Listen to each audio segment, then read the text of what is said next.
with Buck Wild in particular, sonically, yeah, he worked with you, but beyond that, what did you like about his production, or what do you think he helped bring out of you artistically? Um, the only thing I could compare that to was when I heard Buck's tracks. It was like a marriage between Pete and Sierra. Okay. That's the best that I can explain. Like everything he was playing me, it just clicked for me. You know what I'm saying? And you know, I can't forget Finesse. Finesse helped us a lot on that album too, sonically, and my man OG and Prince and March and Search. But everything Buck was playing me was just, it just fit what I wanted So at that moment. so at that point too, speaking of Lord Finesse, he had put his first album out on Wild Pitch. Did you talk to him at all, or did you have the relationship enough with him at that point to talk to him about Wild Pitch? And if so, what would you guys talk about the label before Word Life? Yeah, well, Finesse was the glue to me going, you know, to me dealing with, like I said, D.I.T.C members. You know, I got the biggest deal on Wild Pitch. Remember, N.W.A came into the fold, so it was a budget there. So I think I had like a damn near $200,000 budget, as opposed to when Finesse signed, it was like $500, $1,000 maybe.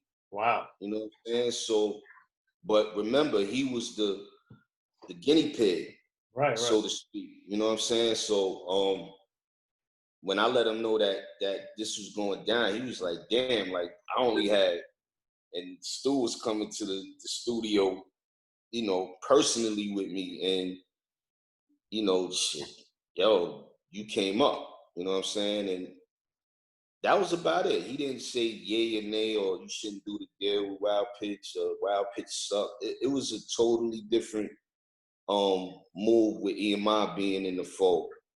You know what I'm saying? And not that they supported me though, like the record supported itself when it did come out.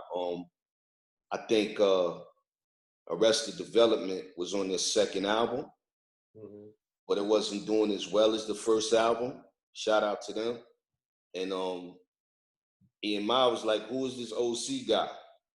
Because I was selling records on my, like, I was selling records without them really getting behind the project the way they should. And, you know, it was selling itself. Believe it. I know. Because it got a little exposure, but not a ton. I mean, Right. I'm from Maryland, and I was living there at the time, so we had I was going back and forth to college, but you know, it definitely got some love in the streets in Baltimore and D.C. especially. So that was one of my biggest markets, actually. Yeah, that's what I'm saying. I know it was a Word Life definitely got a lot of love down there. So it was a beautiful thing. With the album starting off with Creative Control, though, I thought it was interesting that you were talking about how no one's going to tell you how to sell out your soul. And that was like the first song, the first intro, the first everything for your solo career. So what made that so important sequencing wise to put that first on the album? Because just going through just going to record companies with search and people telling me how I should make music, or what kind of music, or this is how you should. It was a lot of that going on. You know, shout out to Clark Kent. Clark Kent was the only cat that was like, Clark had an ear back in the day. I mean, up to the point of whenever he still was, you know, signing people, but you know, Clark brought Nas in his office. Clark brought me in his office. Clark brought, I think, we did a lot with Dana Nelly. Dana. He brought a lot of people through, and East West was like, we not touching it. And besides Clark, everybody was telling me like, you have to make records like this, diggity diggity, and you have to do this. And it was just like, I'm not doing that shit, you know, in my mind. So it just clicked when I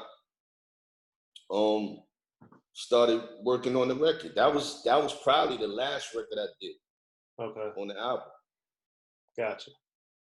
And then with Born to Live, several things about that track really I thought were awesome, but this happened a few times in your career and you also did it, of course, but LL used that same sample later for Paradise. And that ended up obviously being a big record for him. But, and this happened to you throughout your career, but you also use like MC Shan and other beats too that have been used. But when you hear a song like that get used and become a big hit, like what's your feeling on it? Does it make you feel like, oh man, we were on something early? Or does it make you feel like, man, they should have pushed this record because look what LL did with it? Like, what do you think? Actually, if you think about it back in the day, like when people had similar records or used the same samples, they always used or played everybody's joints in the mix. So it helped me. So shout out to LL, shout out to P-Rock and CL. They had dope, like their versions was dope, but it was a dope record before any of us touched it anyway, Rising to the Top, Kenny Burke. Right. You know what I'm saying? And we just all interpreted our way, you know what I'm saying? Right. It might sound like the familiar sample, but everybody's record to me was different. And like I said, I always remember Flex playing my version, then he'll go into Pete Rock and CL's version, and he'll go into LL's version. So it helped me. Right. Well, that's a beautiful thing. Now, subject matter wise, in particular, yours and LL, of course, are dramatically different. And yours, sadly, with what's going on all the time with George Floyd just happening and everything, and life being short, and talk about Roberto on the song, and death, still happening all day, every day. Like, what was it about you at the time that made you look at that story of Roberto to include that and make it such a powerful story of a kid that just got, wiped out?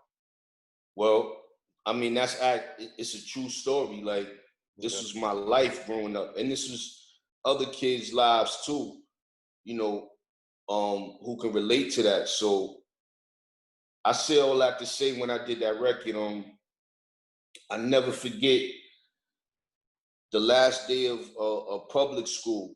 And I it was always a half a day when you got out for the last day of school and the summer started. And I know I went home and I took a nap, and I woke up maybe around 2 in the afternoon. I got home maybe 11 or 12. I got home and I woke up at 2, and as soon as I woke up, we heard a boom, and we heard commotion outside. We go outside, and he was coming from baseball practice when he got killed. Okay. You know what I'm saying? And to see him, to play with him, to fight with him, to laugh with him, and then as a kid not to see this person anymore, it affected us. It didn't just affect me, it affected everybody on my block and anybody who knew him, and of course his parents. But that stuck with me to this day, man. I mean, I can deal with it a little bit better, a lot better as a grown man. But to see him under the car whimpering before he passed away, and then the car, the car had to back up to get off, from off of top of him, was just crazy traumatic. So, that Kenny Burke record, for some reason, used to get played at park jams every summer.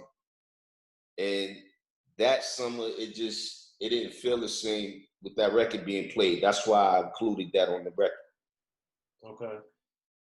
And tied into that, the Constable's song on there, which deals directly with police brutality, that sadly is still as relevant today as it was when you first released it. But the thing that I wanted to get from you on that song in particular is that, we had Fuck the Police. We had Sound of the Police by KRS-One. We had produced by Showbiz. Yep. Phenomenal. And we had Friendly Game of Baseball with Main Source, also on Wild Pitch.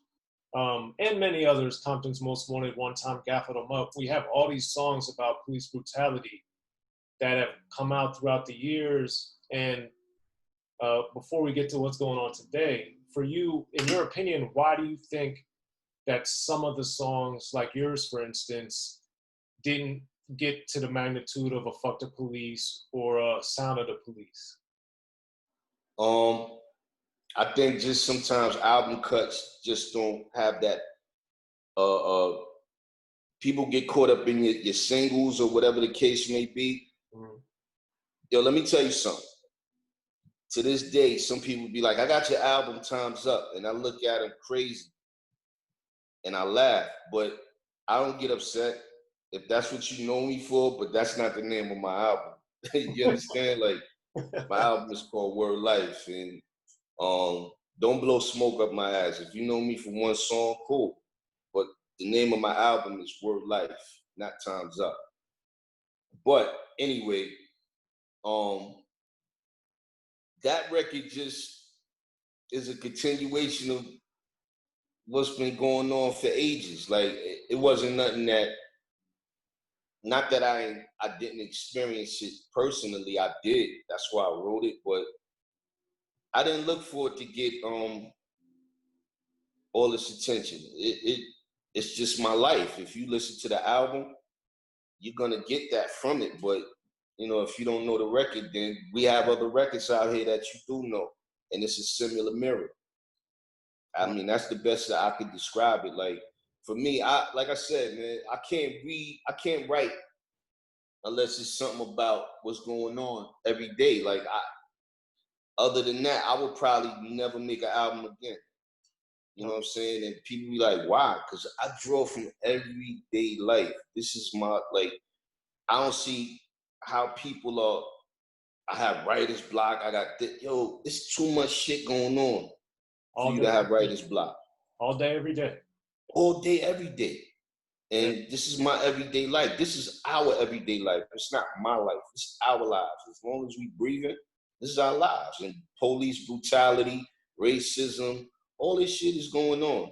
And not to jump the gun, but I did an album called Same Moon, Same Sun in 2017.